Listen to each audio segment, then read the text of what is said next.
most dogs distribute their weight at 60% on the forepaws and 40% on the hind paws. Therefore, the total pressure index should be 30-30, 20-20. This is then translated into a percentage of what each paw should be based on 100. If the number is less than 100, the limb is carrying less weight than is expected. If the number is more than 100, it is carrying more weight than is expected and tends to be compensating for one of the other limbs. The other measurements that have been found clinically useful include step length and stride length. Please review these definitions in Chapter 10 of the Gait 4 manual. Whereas these numbers will vary depending on the size of the dog, their gait, and the velocity, the relationship between them should be consistent. This relationship is depicted by the step-stride ratio. The step length of a particular limb should be 50% of its stride length. If it is less than 50%, that shows there is a restriction in the motion of that limb. That restriction could be caused by an impingement of that limb, or a quick swing phase due to the pain on the opposite limb. Reach is a measurement that correlates with the flexion and extension of the hips. At a walk, the reach should be half of the step length.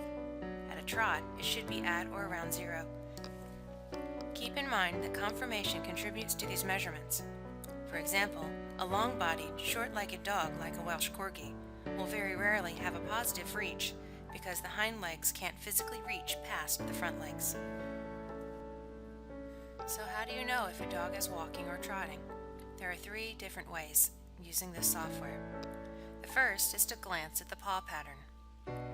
If you see a nice diagonal set of 4 paws, they're more than likely walking. If 2 paws are on top of each other, they are more than likely trotting.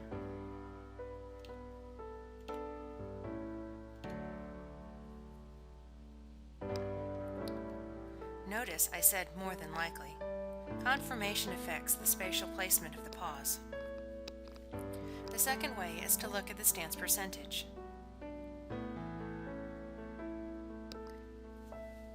If all 4 paws are less than 50%, then the dog is trotting.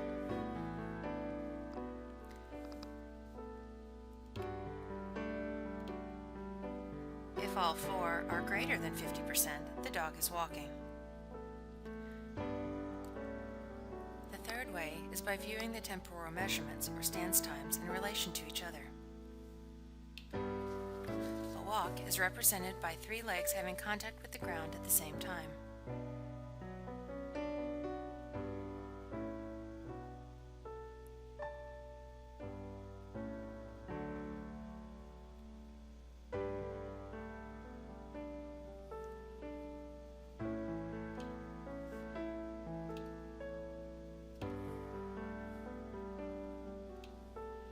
A trot is represented by 2 diagonal legs having contact with the ground at the same time,